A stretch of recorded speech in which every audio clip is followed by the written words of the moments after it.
TV 24 news ವಾಹಿನಿಗೆ ಸ್ವಾಗತ. ರಾಜ್ಯದಲ್ಲಿ ಜಾತಿ ಗಣತಿ ಬಗ್ಗೆ ಸಂಪುಟ ಸಭೆಯಲ್ಲಿ ಈ ಬಗ್ಗೆ ಚರ್ಚೆ ಆಗಿದೆ. ಸಂಪುಟದಲ್ಲಿ ಯಾರೂ ವಿರೋಧ ಮಾಡಿಲ್ಲ. ಚರ್ಚೆಯು ಅಪೂರ್ಣವಾಗಿದೆ. ನಾನು ಸಂಪುಟದಲ್ಲಿ ಪೂರ್ಣ ಪ್ರಮಾಣದ ಚರ್ಚೆ ಬಳಿಕ ಪ್ರತಿಕ್ರಿಯೆ ಕೊಡುತ್ತೀನಿ ಎಂದು ಸಂಪುಟದಲ್ಲಿ ಅನೇಕರು ವಿರೋಧ ವ್ಯಕ್ತಪಡಿಸಿದ್ದಾರೆ ಎನ್ನುವ ವಿಚಾರವಾಗಿ ಸಚಿವೆ ಲಕ್ಷ್ಮೀ ಹೆಬ್ಬಾಳ್ಕರ್ ಪ್ರತಿಕ್ರಿಯೆ ಕೊಟ್ಟಿದ್ದಾರೆ. ಬೆಳಗಾವಿಯ ಸಾಂಬ್ರಾ ವಿಮಾನ ನಿಲ್ದಾಣದಲ್ಲಿ ಮಾತನಾಡಿದರು. ನಾನೇ ಕ್ಯಾಬಿನೆಟ್ ಸಭೆಯಲ್ಲಿ ಇದೆ. ಚರ್ಚೆಯಲ್ಲಿ ಎಲ್ಲರೂ ಭಾಗಿಯಾಗಿದ್ದೇವೆ.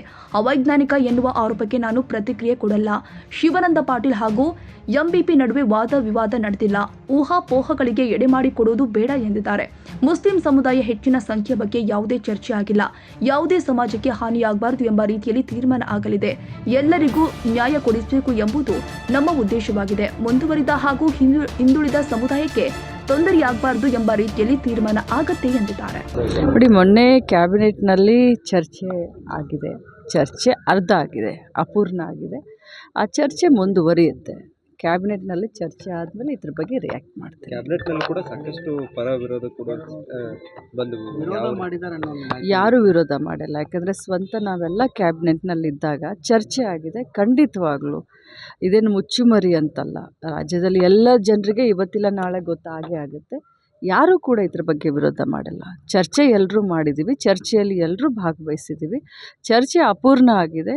ಮುಂದೆ ಮತ್ತೆ ಕ್ಯಾಬಿನೆಟ್ ಮೀಟಿಂಗ್ ಆದಮೇಲೆ ಸಂಪೂರ್ಣವಾದಂಥ ಬೆಳಕು ರಾಜ್ಯದ ಜನರ ಎದುರುಗಡೆ ವಿರೋಧಗಳನ್ನು ಕಡೆಗಣಿಸಿದ್ದಾರೆ, ಅವೈಜ್ಞಾನಿಕವಾಗಿ ಆಗಿದೆ ಅನ್ನುವಂಥದ್ದು ಮಠಾಧೀಶರು ಹೇಳ್ತಾರೆ. ನಾನು ಇದ್ರ ಬಗ್ಗೆ ರಿಯಾಕ್ಟ್ ಮಾಡೋದು ಇದು ಸಂಪೂರ್ಣವಾಗಿ ಕ್ಯಾಬಿನೆಟ್ನಲ್ಲಿ ಚರ್ಚೆ ಆದಮೇಲೆ ನಾನು ರಿಯಾಕ್ಟ್ ಮಾಡ್ತೀನಿ. ಕ್ಯಾಬಿನೆಟ್ ಚರ್ಚೆಗೆ ಹೋದಾಗ ಶಿವಾನಂದ ಪಾಟೀಲರು ಎಂಬಿ ಪಾಟೀಲರು ಕೂಡ ಒಂದಿಷ್ಟು ಇದ್ರ ಬಗ್ಗೆ ವಾದ ವಿವಾದ ಮಾಡಿಕೊಂಡು ಹೊರಗಡೆ. ಖಂಡಿತವಾಗ್ಲೂ ಇಲ್ಲ. ಇದ್ರ ಬಗ್ಗೆ ಅಂತೂ ಯಾರೂ ಇದ್ರ ಬಗ್ಗೆ ಪರ್ಟಿಕ್ಯುಲರ್ ಆಗಿ ಜಾತಿ ಗಣತಿ ಬಗ್ಗೆ ಯಾರೂ ವಾದ ವಿವಾದ ಮಾಡಿಲ್ಲ. ಮುಸ್ಲಿಂ ಸಮುದಾಯವನ್ನು ಹೆಚ್ಚಿನ ಪ್ರಮಾಣದಲ್ಲಿ ತೋರಿಸಿದ್ದಾರೆ. ಪ್ರಬಲ ಸಮುದಾಯ, ಒಕ್ಕಲಿಗಾಗಿರ್ಬೋದು, ಲಿಂಗಾಯತ ಸಮುದಾಯ ಆಗಿರ್ಬೋದು, ಕಡಿಮೆ ಇರುವಂಥದ್ದು. ಸೊ ಹೀಗಾಗಿ ಇದರಿಂದ ಅನ್ಯಾಯ ಆಗಿದೆ ಅನ್ನುವಂಥದ್ದು. ನಾನೇ ಕ್ಯಾಬಿನೆಟ್ನಲ್ಲಿ ಅವತ್ತು 3 ಗಂಟೆ ಕ್ಯಾಬಿನೆಟ್ನಲ್ಲಿ ಇದ್ದೀನಿ. ನಾವೆಲ್ಲರೂ ಸಾಕ್ಷಿ. ಸುಳ್ಳು ಮಾತಾಡೋಕ್ಕಂತೂ ಬರೋದನ್ನೇ ಇಲ್ಲ. ಊಹಾಪೋಹಗಳಿಗೆ ಎಡೆ ಮಾಡಿಕೊಡೋದು ಬೇಡ. ಈ ಯಾವ ವಿಚಾರವಾಗಲೂ ಕೂಡ ಅಲ್ಲಿ ಚರ್ಚೆ ಆಗಿಲ್ಲ. ಈ ಮುಸ್ಲಿಮರದಾಗಿರಲಿ ಅಥವಾ ಇನ್ನೊಂದಾಗಲಿ ಎಲ್ಲ ವಿಚಾರಗಳನ್ನು ನಾವು ಬೇರೆ ಬೇರೆ ಬೇರೆ ಆ್ಯಂಗಲ್ನಲ್ಲಿ ಮಾಡಿದ್ವಿ.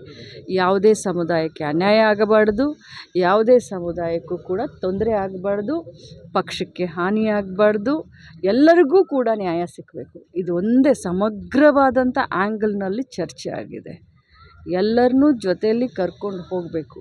ಮುಂದುಳಿದ ಸಮಾಜ ತೊಂದರೆ ಆಗಬಾರ್ದು, ಹಿಂದುಳಿದ ಸಮಾಜಕ್ಕೆ ನ್ಯಾಯ ದೊರಕಿಸ್ಕೊಡ್ಬೇಕು. ಇದೊಂದೇ ಕಾನ್ಸೆಪ್ಟ್. ಬಿಜೆಪಿ ಆರೋಪ ಏನಂದ್ರೆ ನೀವು ಸರ್ವೇನೇ ಆಗಿಲ್ಲ, ಸುಳ್ಳು ವರದಿ. ಖಂಡಿತವಾಗ್ಲೂ ನಾನು ರಾಜ್ಯದ ಜನರ ಎದುರುಗಡೆ ಹೇಳಲಿಕ್ಕೆ ಬಯಸ್ತೇನೆ. ಈ ಆಯೋಗದ ಅಧ್ಯಕ್ಷರನ್ನ, ಆಯೋಗದ ಸದಸ್ಯರನ್ನು, ಹಿಂದುಳಿದ ಆಯೋಗ ಸ್ಪಷ್ಟವಾಗಿ ಹೇಳಲಿಕ್ಕೆ ಬಯಸ್ತೇನೆ ರಾಜ್ಯದ ಜನರಿಗೆ. ತಮ್ಮ ಮಾಧ್ಯಮದ ಮುಖಾಂತರ ಆಯೋಗದ ಸದಸ್ಯರನ್ನು ನೇಮಕ ಮಾಡಿದಂಥವರು 5 ವರ್ಷ ಸರ್ಕಾರ, 4 ವರ್ಷ ಕುಮಾರಸ್ವಾಮಿ ಅವರಿದ್ದರು, 1 ವರ್ಷ ಕುಮಾರಸ್ವಾಮಿ ಅವರಿದ್ದರು ಸಮ್ಮಿಶ್ರ ಸರ್ಕಾರದಲ್ಲಿ, 4 ವರ್ಷ ಯಡಿಯೂರಪ್ಪ ಮತ್ತು 2 ವರ್ಷ ಯಡಿಯೂರಪ್ಪ, 2 ವರ್ಷ ಬೊಮ್ಮಾಯಿ ಅವರಿದ್ದರು. ಸೊ ಅವ್ರದ್ದೇ ಸರ್ಕಾರ 4 ವರ್ಷ ಇತ್ತು. ಆಯೋಗದ ಅಧ್ಯಕ್ಷರನ್ನ ಜಯಪ್ರಕಾಶ್ ಹೆಗಡೆ ಅವರನ್ನು ಅಧ್ಯಕ್ಷ ಮಾಡಿರೋದು BJP ಸರ್ಕಾರ. ಸದಸ್ಯರನ್ನು ನೇಮಿಸಿರುವಂಥದ್ದು BJP ಸರ್ಕಾರ. ಯಾರು ಜಾತಿ ಗಣತಿಯನ್ನು ಮಾಡಿರೋದು, ಅಧ್ಯಯನ ಮಾಡಿರೋದು BJP ಸರ್ಕಾರ. ಈ ಸರ್ಕಾರವನ್ನು ವರದಿಯನ್ನು ಮಂಡಿಸಿದಂಥ ಸಂದರ್ಭದಲ್ಲಿ ಅದನ್ನು ವರದಿಯನ್ನು ತೆಗೆದುಕೊಂಡು ತಿರಸ್ಕಾರ ಮಾಡಬೇಕಾಗಿರುವಂಥದ್ದು ಯಾರಿದ್ರು? ಬೊಮ್ಮಾಯಿಯವರು ಮಾಡ್ಬೋದಾಗಿತ್ತು, ಯಡಿಯೂರಪ್ಪ ಅವರು ಮಾಡ್ಬೋದಾಗಿತ್ತಲ್ಲ. ಅಷ್ಟೊಂದು ಅವ್ರಿಗೆ ಇದ್ದಿದ್ದರೆ ಅವ್ರಿಗೆ ಅದನ್ನು ಏನೂ ಮಾಡಲಿಲ್ಲ. ಈಗ ಬರೀ ಅದು ಅವೈಜ್ಞಾನಿಕ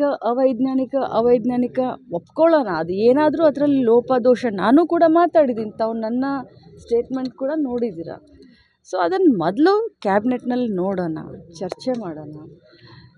ದೊಡ್ಡ ಸಮಾಜಗಳಿಗೆ ತೊಂದರೆ ಆಗಬಾರ್ದು, ಸಣ್ಣ ಸಮಾಜಗಳಿಗೆ ಅನ್ಯಾಯ ಆಗಬಾರ್ದು. ಸಿದ್ದರಾಮಯ್ಯನವರ ಮುಖ್ಯ ಉದ್ದೇಶ. ಕನ್ನಡಿಗರ ಮೆಚ್ಚಿನ ನಿಮ್ಮ ಟಿವಿ 24 ಕನ್ನಡ ನ್ಯೂಸ್ ವಾಹಿನಿ ಇದೀಗ ಟಿವಿಯಲ್ಲಿ ಲಭ್ಯ.